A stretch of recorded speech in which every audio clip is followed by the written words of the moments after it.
The Dental Download podcast is your source for insight into dental school, conversations with dentists, specialists, and leaders in the industry. With new episodes every Monday morning, I'm your host, Haley Schultz. Let's get into this week's episode. All right. Hi, everyone. We have another guest here today. And could you just go back over kind of your background in dentistry and what you're really passionate about? Well, my name is Cris Duval, and I am a hygienist of many years' experience. And I have practiced pretty much all the time through my experience. I did retire clinically a few years ago, but I still write and coach and teach better ways to take care of our patients. And so in 2000, I basically burned out. I thought it was burnout, but in reality, it was moral injury. Have you heard of the term moral injury?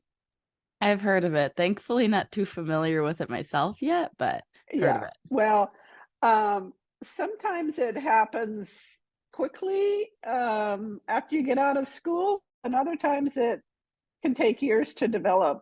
But it really is, burnout is about the person, or they make it seem like about the person. You know, we can't tolerate working in a busy practice, or we don't tolerate working well with others, or whatever it is that they make it about the person, and they say, oh, you just need to go to a yoga retreat or take some time off. But really, I think what happens is that you realize that the things that you value and that you want for your patients and yourself, it is hard to realize those things due to different constraints in the practice and with insurance companies. And so, but I think the first thing that you want to do when you are coming out of your practice is determine who you're going to be, both for yourself and for your patients, because who you're going to be drives what you do for your patients.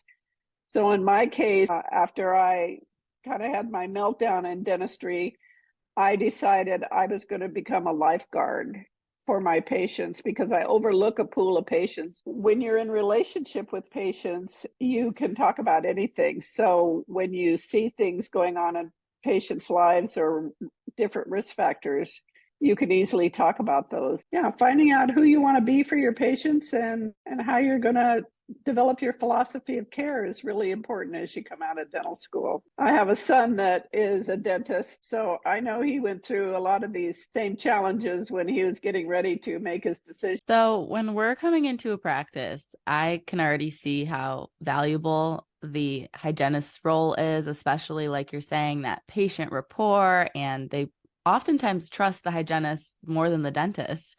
So how can we as new dentists in a practice kind of build on that rapport that the hygienist has in a way that's respectful of the patient and the hygienist, and help with, I guess, treatment plan acceptance or talking about these conditions that we might be seeing? The important thing is to, first of all, let the hygienist that you're working with, whether it's in your own practice or in an associateship, let them know that you're willing to play on their team.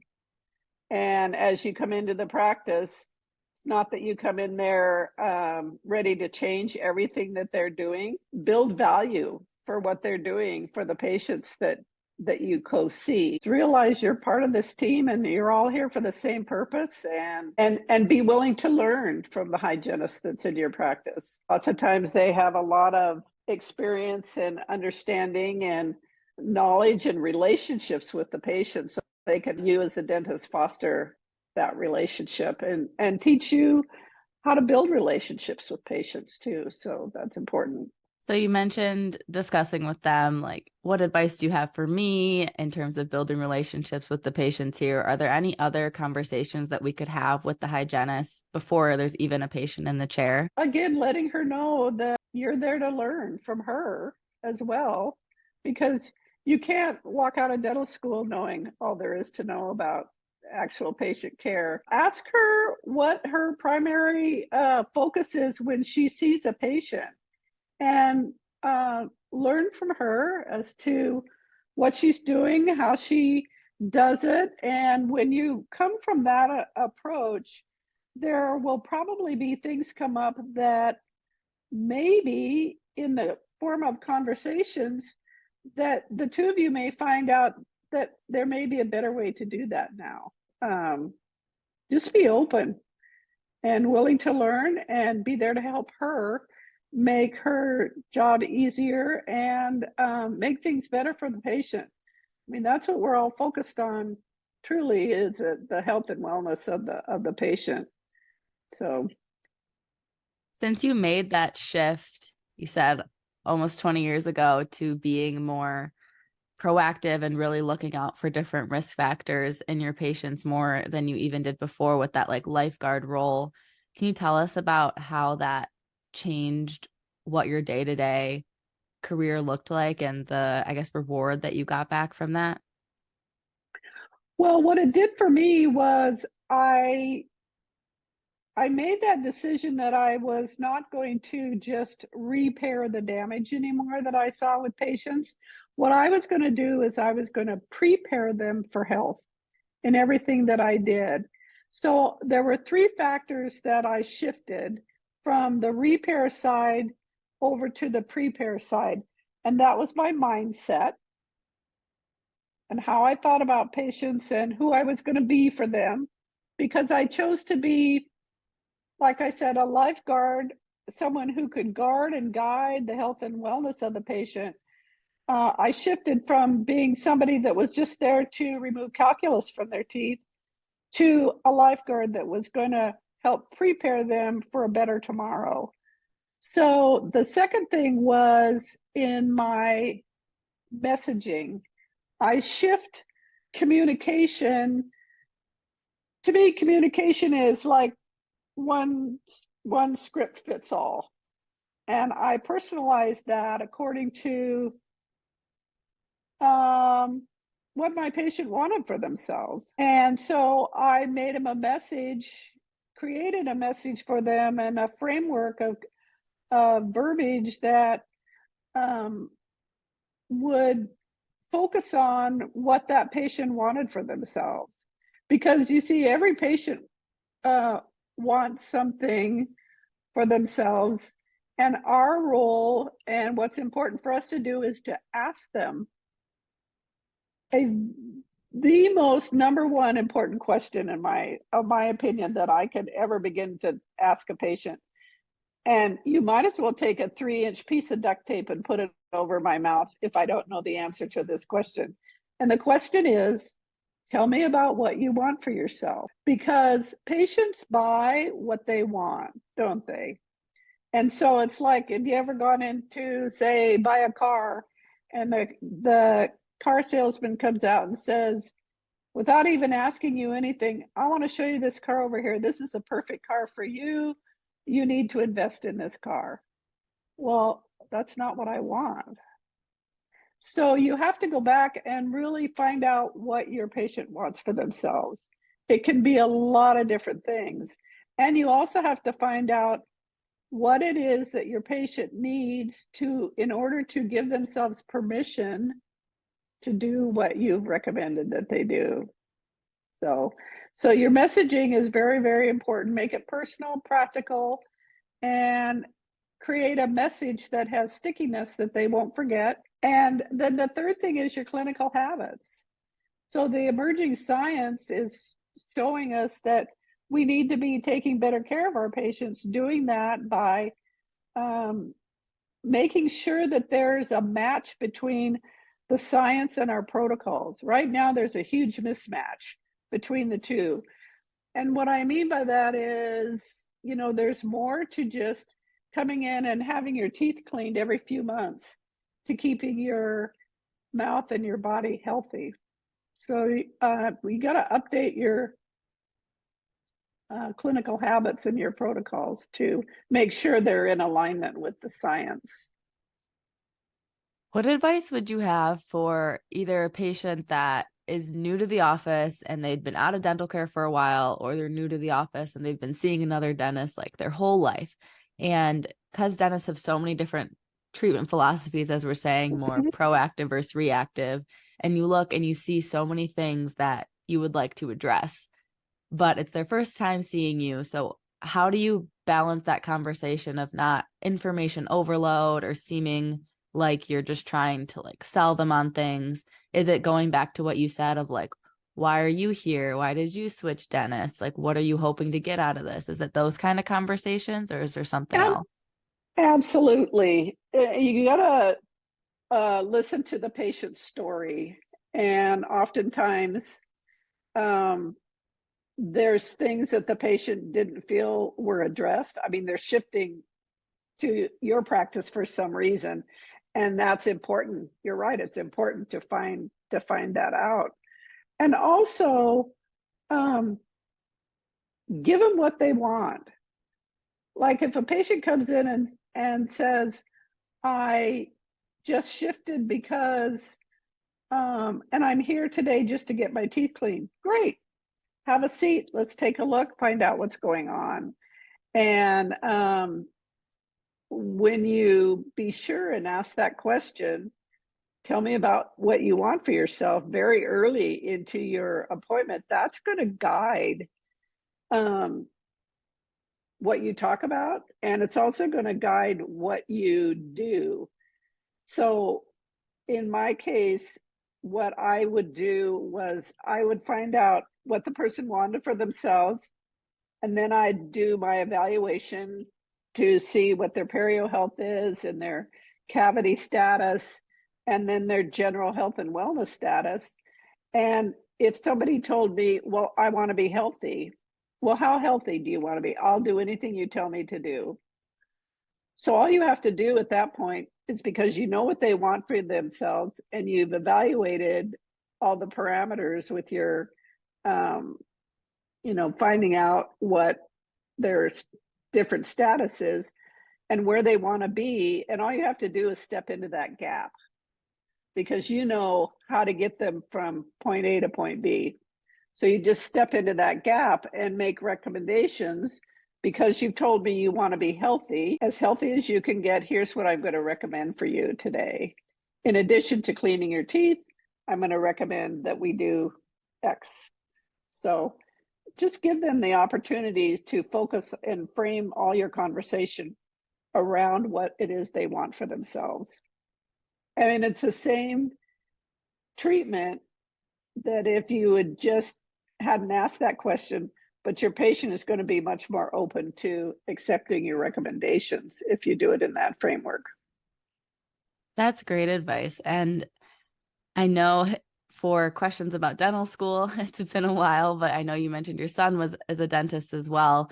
So us as dental students, we have really long appointments. We don't see as many patients in a day compared to once we shift into working in a real office. It's a lot faster paced, and we've never done hygiene checks before. As students, you just have your patient, you do their entire treatment start to finish. So how can we prepare, if at all, during dental school for that transition into a real office? Well, I think that one of the things, and it goes back to what we were talking about before, is make some agreements, because your hygienist is going to be the one that's going to be coming to you most often and interrupting whatever procedures you're doing. And so I think that, at least for me, I would develop a great way to, well, let me back up. Ask the dentist that you're going to be working with. I mean, as a hygienist, what I would do is ask the dentist I'm going to be working with, how do you want me to best tell you that I'm ready for an exam? Do you want a lot of time, a lot of notice, or do you just want me to tell you right when I'm ready? What is going to work best for you, so that you don't get a frustration every time the hygienist comes and says, I'm ready now, when you wanted much more time to, because you have to develop and figure out some ways of how to tell your patient that you're going to be right back. And so it often works well if you can delegate something to your assistant to do while you're gone, so that'll help keep moving your process forward instead of everything just coming to a big halt while you're in there. Yeah, And so those then are other go ahead. conversations to have with the hygienist once you start on a new team. Like, what's our system going to be? What's going to be most effective? Yes, yes. And, you know, from my perspective, it always works so much better and it'll be a better outcome. You'll have more engagement. If you ask that question, tell me about what you want for yourself. And then I always reminded my doctor, no matter how many times they'd have seen the patient, I'd always start with, Doctor, Sarah here today is most concerned about her overall health and wellness. And so because of that, here's what I've recommended for her today. And we'd just like your confirmation and also to see what you think about what she wants. So just develop ways to communicate with each other and include the patient in that. But that doesn't happen overnight. But the more you sit down and talk about it and make agreements, you know, one of the first mistakes I made when I went back to hygiene after I quit 20 some years ago, I would go to my dentist and I would say, oh my gosh, you should see this patient's teeth.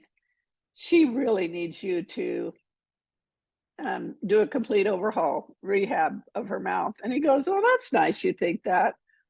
Tell me about what the patient wants.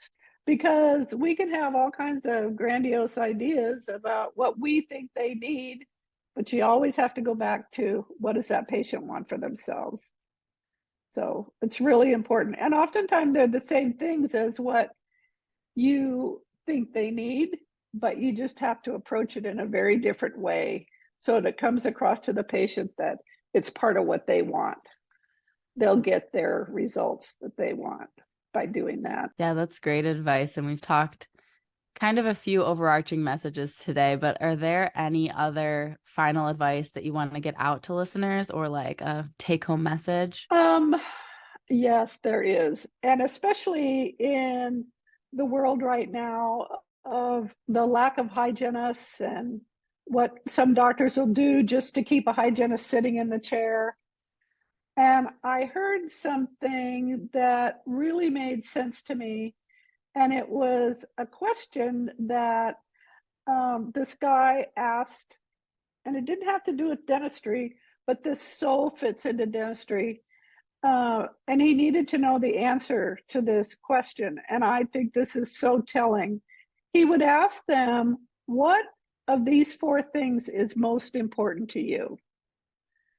Money, and this is in relationship to a job. Say as a hygienist, you're interviewing for a job. What's most important to you? Money, accolades and recognition, growth, or relationships? And there's only one answer, and that is growth. Because if you're focused on growth, being in that place where you can be better and do better and do more for your patients, the rest of them will follow. So, and for you guys, when you're getting out of school, I mean, that's when your growth zone really takes off. There's a lot of growing you have to do. I mean, I've been in dentistry 50 some years and I'm still growing every day.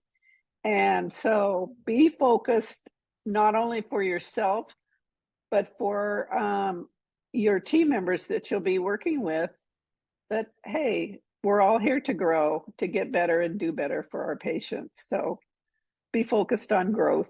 Thank you for that. And if people have follow-up questions for you about anything, what's the best way for them to get in touch with you?